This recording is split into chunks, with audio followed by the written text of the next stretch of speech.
Good morning, all the students of Standard 3rd. Today we are going to do a poem titled My Shadow, written by Robert Louis Stevenson. So before we start the poem, children, we all have seen our shadows.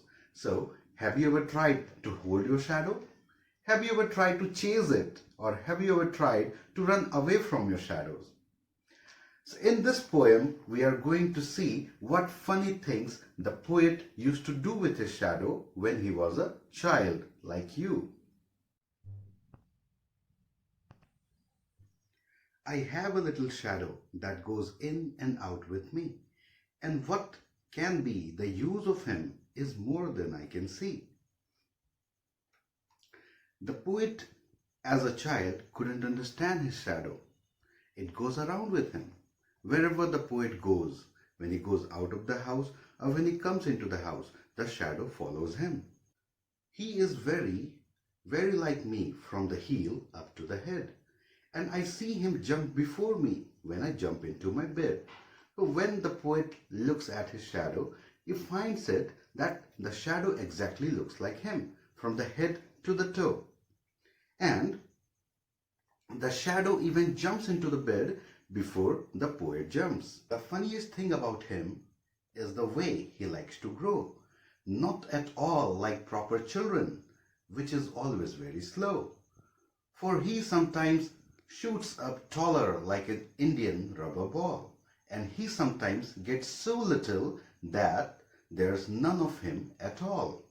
The poet looks at himself and his friends. He finds that we are growing very slow. But when he looks at the shadow, sometimes the shadow is very small. It is very hard to see. And sometimes it is so high that even an Indian rubber ball couldn't reach there.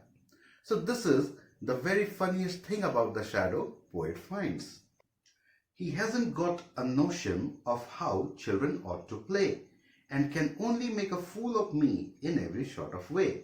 So when poet tries to play with its shadow, it doesn't know how to play.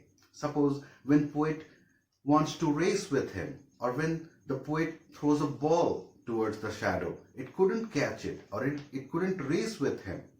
The shadow only imitates the poet. Whatever the poet does, shadow does the same thing and makes fun of the poet.